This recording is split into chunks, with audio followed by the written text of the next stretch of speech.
The following program on PBS 39 is made possible in part by... We all experience tough times. Behavioral and emotional health issues can cast a shadow on everyday life, creating problems that may get worse without help. Let Park Center be your partner in recovery, helping you to find options to feel and do better.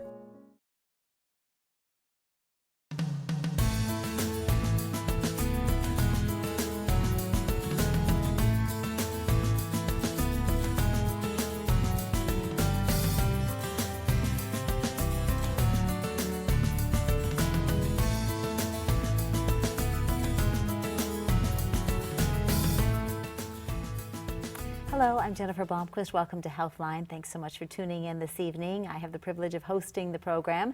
And in case you're new to Healthline, this is a live show, so we're doing it right here in the studio as we speak. There's the phone number to call. You can call anytime starting now until about 8 o'clock.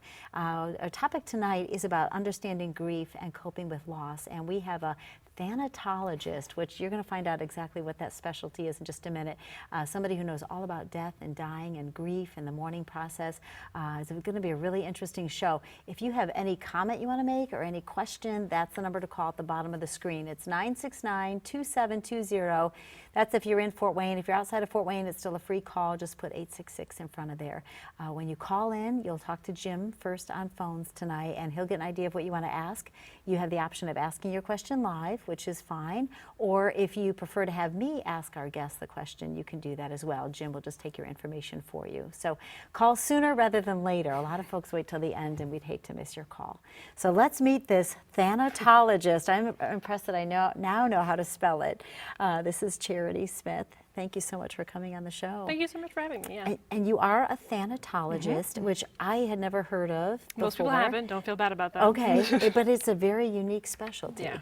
It's a very unique field. So it is the study of death, dying, and bereavement. So I have a master's degree specifically focused on understanding what the death experience is like and how that impacts our life experience as well. And everybody experiences that at some point. Absolutely. It is the most ubiquitous thing beyond birth, right? But nobody tells you how to, there's no handbook on it. That's the thing. We never talk about it. No. Yeah. So why is it important to talk about it? Because I think the one thing the phrase I always hear is, everybody handles grief differently. I mean, you could see somebody and night after a significant person in their life passes away, they may be laughing, or they may want to go out to dinner, or they may want to go to a movie, and then other people think, oh my gosh, why aren't you at home crying? So it's different for everyone. It is definitely different for everyone. And what makes it so important to talk about is, like we said, the only thing, death is as ubiquitous as birth. None of us get out alive. It's so important that we're able to speak about it so that we understand what is normal and what is healthy, and we remove some of that stigma. There's a lot of kind of mystery about death because we don't talk about it, and we're very uncomfortable with the idea. And so some of that comes from, or some of that kind of leads to this idea that death is this linear process, and as soon as I go through this stage here and this stage after that, I'll be fine. Yeah. We think that it's linear. Instead, it's really tangled. It's really this enmeshed knot. We have one perception of grief that society says is how grief should be and how we should feel, whereas the actual experience that no one really talks about is this tangled knot that we feel within ourselves. You actually have a picture of that. I do, yes. It's quite a knot if you look at this It this is graphic indeed. there. That is the experience, I for sure. like the image on the left side better. Well, and it's not easy. And, I hear a lot of people, when they've had a significant loss and they'll talk to somebody else who's experienced something like that, they'll say, well, how long did it take you before you were able to not cry every minute of the day? Yeah. And I almost think that's unfair. They're wanting to normalize in some way, like, okay, your experience was 5 months. Okay, then I can make it 5 months to get to that place where I don't cry every day. Yeah. And I actually really appreciate the way you phrase that, so using the word loss in that. And I'll tell you why. And this is not to pick on you, but I'll tell you why. So when I teach about death and dying, I don't use euphemisms. I take those things out. I take that away. The idea that someone has passed away or we lost them. We didn't lose them. We lose our keys, milk expires, people die. Yeah. And when we take those euphemisms away, what we're doing is we're allowing people to fully experience their grief. We're allowing them to say, this person died. And that's a really or they say pass away. That's the other, it's like a polite way, I guess, of saying it. And what we're doing when we do that, and this is, well-meaning, but we don't realize, what we're doing is we're shutting people down from their ability to speak clearly and freely about what really happened to them. What we're saying is, I'm uncomfortable with death, so I'm going to create some distance by using that word. Yeah. If we can freely and openly say, I'm so sorry to hear that so-and-so died in your life, we give them permission to share with us too. And is there a difference between grief and mourning? I mean, I hear all these terms used interchangeably, but I'm assuming there's probably some difference. So there is a difference, but in lay language, we definitely use them intertwined. Right. But grief is really the initial experience that we have with learning some difficult information. It's our immediate reaction to it, and it's a full body experience. So it is physical, it is emotional, it is spiritual, it is cognitive. It affects us in all of these ways. And that can be to any bit of difficult information we get. So if we learn of a diagnosis, that's something that we can have a grief response to. Sure. But then mourning is the active and engaged process of moving forward. So when we actually start to deal with our emotions and engage with those emotions and connect to them. And then bereavement, which is another word we use kind of interchangeably. I thought that was the same thing too, We mix all this up. So bereavement actually talks about the relationship we had to the person. We are said to be the bereaved person. We are bereaved when the physical relationship with that person ends. So once they have physically died, we are then in bereavement. There's also a couple other things there. There's re-grieving, which is something that we really never talk about. Yeah, I've never heard of that. So re-grieving, let's say you have a child who has a parent die when they are 4 years old. They will grieve like a 4-year-old can grieve. And then again, when they are 7 years old, they're in a new developmental stage. And so with that new developmental growth, they will grieve as a 7-year-old for that same death. And over again, like at 16, when they're getting their license, they'll feel that again. When they're graduating high school, graduating college, having a first child, those deaths are re-experienced. Yeah. Is that normal? Absolutely. I mean, is there such a thing as normal grief, I guess? So we talk about normal grief. I'm not a fan of the word normal, but it is certainly in our vernacular, even in psychology. So normal has a very wide array of what it looks like. Normal grief and a normal grief response, it includes things like we can believe we hear the person's voice, and we can see them in a crowd still. And whereas in other parts of life, someone might say like, well, that's a hallucination. In grief, it's a really normal part of the process. Okay. Yeah. So there's kind of a really wide array of what normal grief looks like, including like when somebody dies, we have some physical responses sometimes to learning that information. Yeah. People pass out, people get sick, lots of things can happen. All of that's very normal. And I've often wondered, you know, because sometimes, you know, like you mentioned, you could have a diagnosis and your physician may say, you probably have 6 months to live. So you have all these months leading up to it. Oh, yeah. But then there's other situations where just out of the blue, you know, somebody who was just fine yesterday and then you find out they died, you know, just no, you know, rhyme or reason to it. Do you grieve differently? Because I always think you have to get past that shock when you're in that scenario. So each of those comes with its own challenges, right? So there's the shock in the one where someone dies suddenly, we have a sudden death, we don't really know what to do with it because we had no time to really anticipate. Yeah.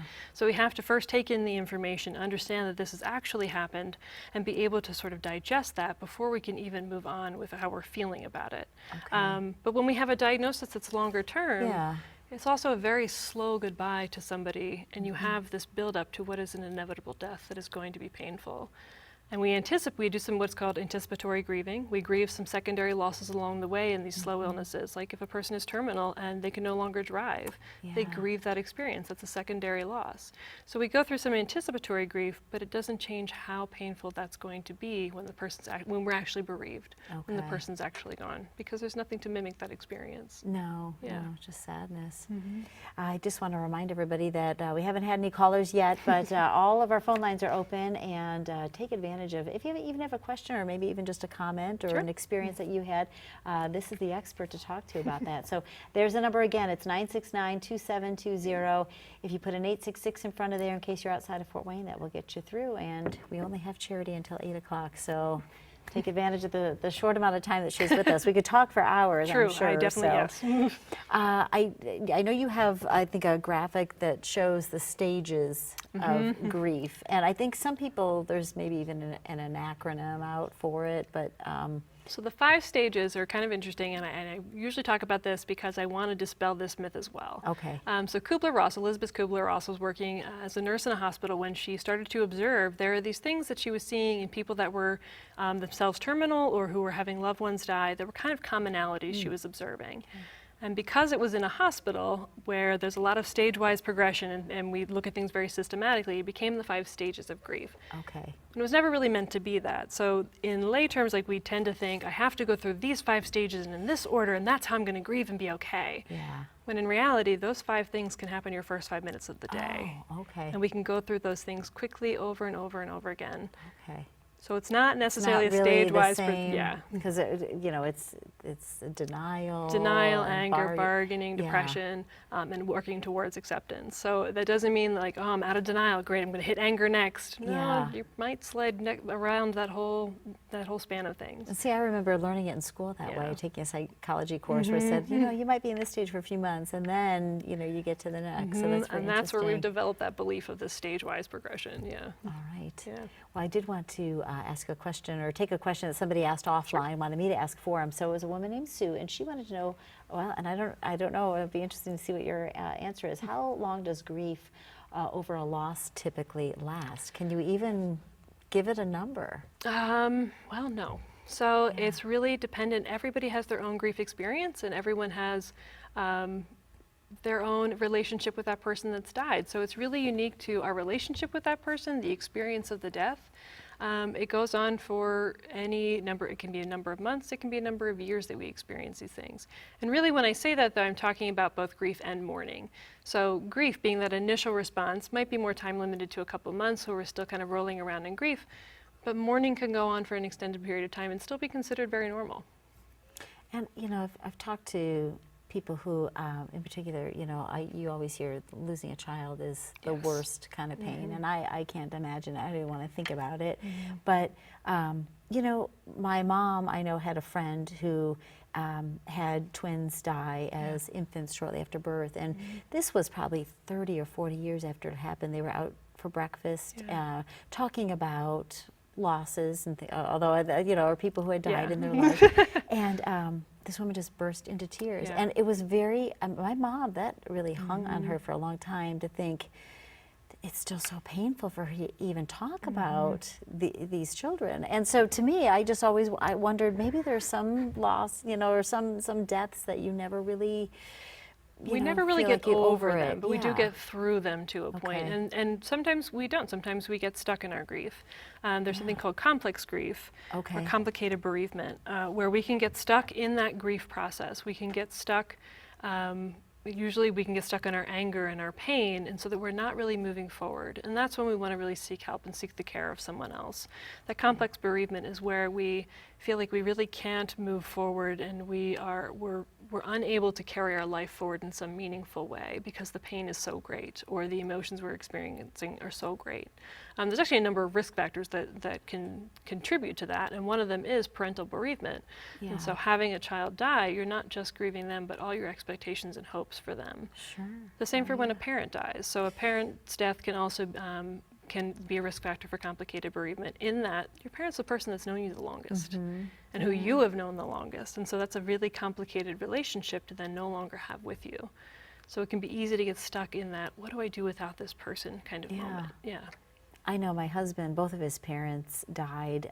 His mom died 20-some years ago. His dad died 5 years ago. And he just said there was just such an empty pit after his feeling in his stomach after his dad died. He said, at least I still had my dad, you know, all those years. And he said losing his other parent, you know, just the other parent dying, he felt like he was never going to recover from that. It was really hard. It's unique in that we feel like we're adults up until that moment, and then we realize we're somebody's kid. And when they're not there anymore, we feel like adult orphans, because in a way we are. And it's really difficult to understand, this whole life I have had with this person. It's the only person I've known for the entire expanse of my existence. Is not there anymore. What do I do with that? Where do I put that? How do I carry that? I mean, 5 years later, I think it's still really hard. So we did have another person, Cindy, wanted me to ask a question for her. So this is kind of long, so let me try and get this. So Cindy experienced grief when a loved one went into a nursing home, declining with dementia. We hear about this so much. And so she's trying to prepare. Is this grief in the same degree or intensity as it will be losing them? That's a great Especially question. if they forget you you know, if they can't remember who Yeah. you are, I've heard that's just horrible. Dementia is exceptionally challenging in that that anticipatory grief that I talked about. It's something that we go through that process sort of continually of grieving the things along the way, the secondary losses along the way. When the first time that person doesn't recognize us, we grieve the relationship that we have, and it's a real challenge for us. But unfortunately, nothing changes the experience of what it is like when they actually die. Because in that moment, that relationship that we had, that physical relationship ends, and we don't really know what that's like until it happens. So we go through a lot up to that point, and we do experience a great deal of pain and difficulty and challenges along the way. But it's really different when the person's actually gone from us. That's not to say that there aren't a myriad number of reactions that happen then, because in those situations, it can be a real relief when that person dies. And we have a hard time saying that and admitting that. Like, it was really a relief to have mom die or dad die, but it's been a real challenge having them living as well. And it's okay to say they're likely to be feeling, you know, they're out of their pain, and in some ways we're out of ours too.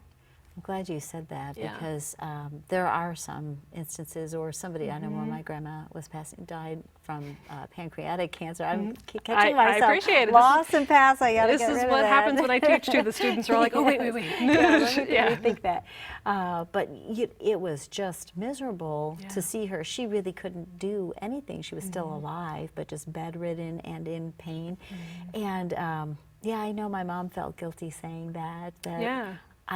She was almost glad that my grandma had died, Yeah. only because she was not Yeah. going to get better. And it's a perfectly So- normal, natural reaction. And it's, again, why it's so important to talk about this stuff, because nobody really says, hey, it's okay to be happy your loved one died. Yeah. We don't really say that in polite conversation, but it really is okay. It is okay to feel a sense of relief, because we've been struggling and suffering right along with them. Yeah.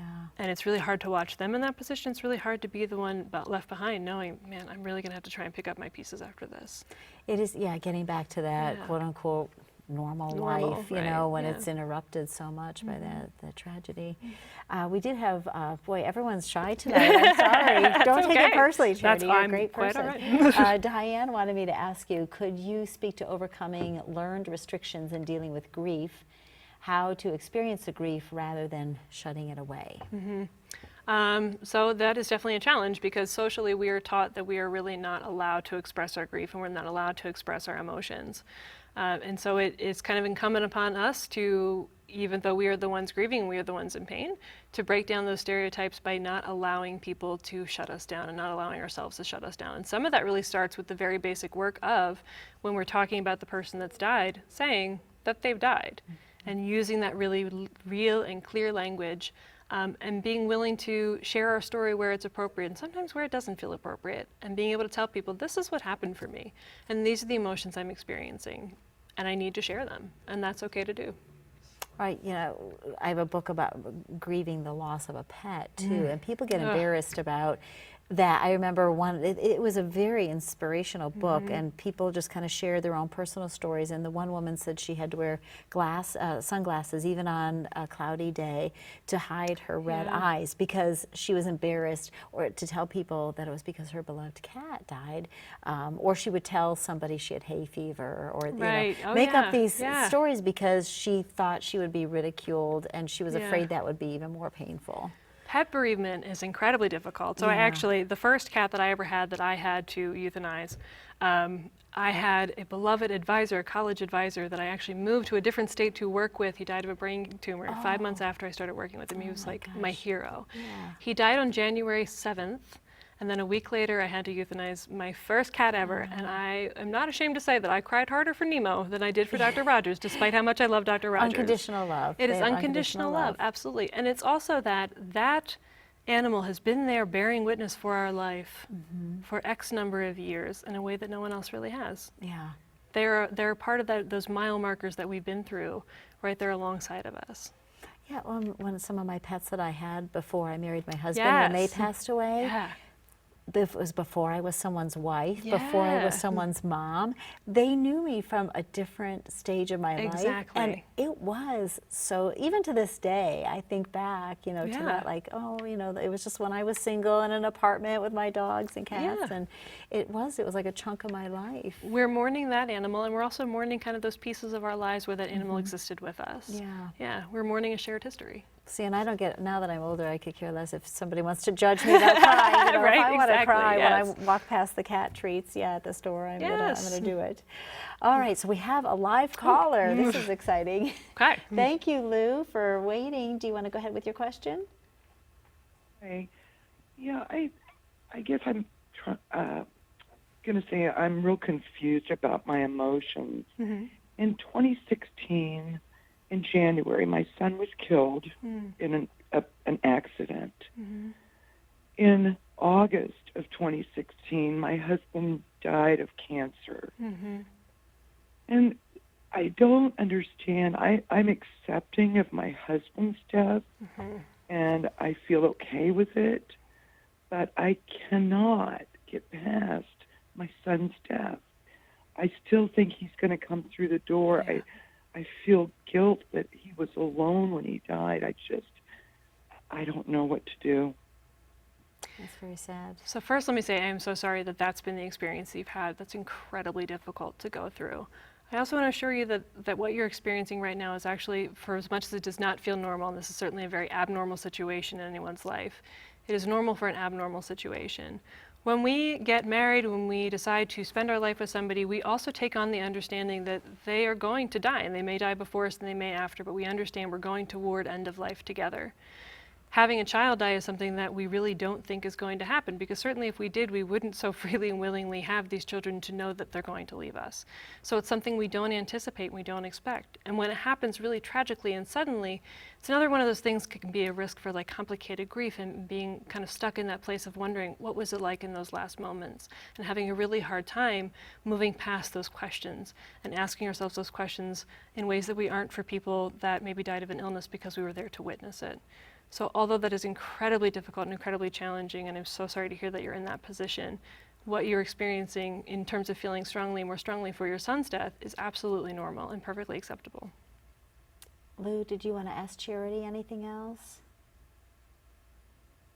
Go ahead. I think what happens is I wasn't there to say goodbye to him, where I was with my husband. And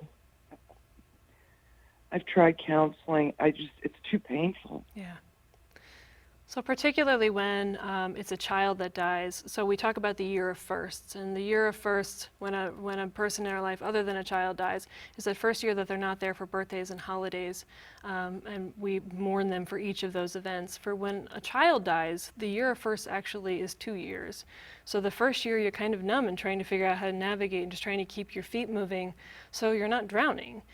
And after we kind of move on from that is when we really start to feel the death and the grief in a more powerful and impactful way. So I realize it's not terribly comforting, but you're actually in a really normal place for this really abnormal experience in your life. And counseling may not be the thing that works right now, but it may be something that in a few months or in a few weeks, 6 months from now, may be in a place where you're able to go and speak to somebody a bit more freely and be willing to sit with those emotions that are really difficult and share with another person and get those things that you need. Well, Lou, you're very brave to call, and absolutely. my heart just goes out to you. I've talked to people in your situation, and I always say you're a hero to me for being able to survive and talk about it. So God bless. I wish you all the best. Truly. That was always the hardest part about being a reporter, was when you would do stories about that. It's just so hard to even fathom going through that kind of grief. I did want to get to, because you brought a graphic with that I thought was very helpful, and it's the 4 tasks of mourning. And I just thought folks would get a lot out of this, and I didn't want to miss it. So Worden talks about the 4 tasks of mourning, and so this is not quite the stage-wise progression that we assumed of Kubler-Ross's stuff, but these are tasks that truly we don't have to, but we do typically go through when we're moving through the mourning process. And that first one there is accepting the reality of the death, understanding that this is really happening and that this person is not coming back. And so I think for Lou, she's still in a place of grief, not quite to mourning yet. She's still reacting, she's still experiencing in a very raw, real way. We move into these tasks. That first one is accepting and truly knowing the person's not coming back. That second one is then experiencing the pain of the death itself and being able to sit and process and deal with those emotions without trying to push them away.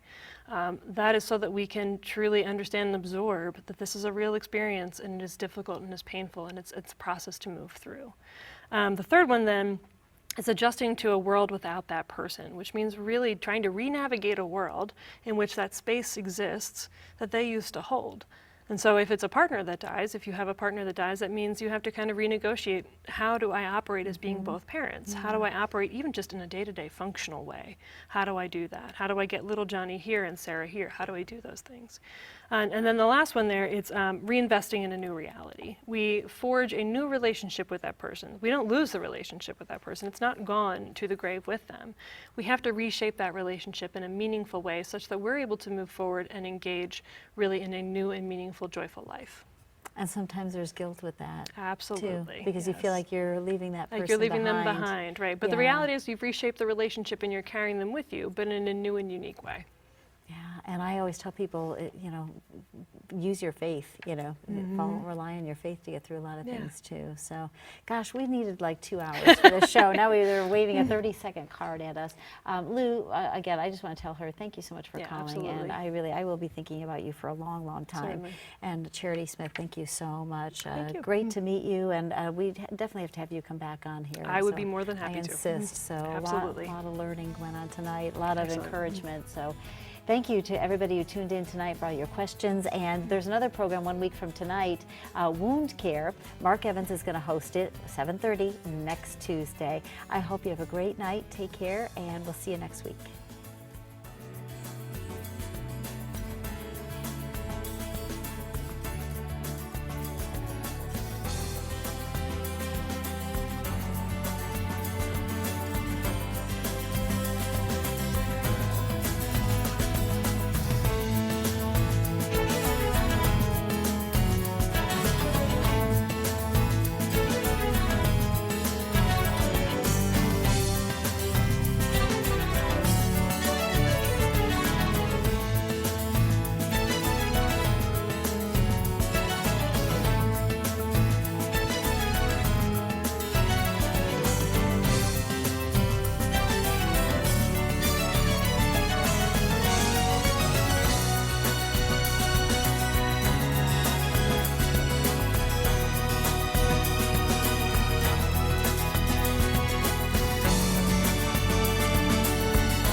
The preceding program on PBS 39 was made possible in part by...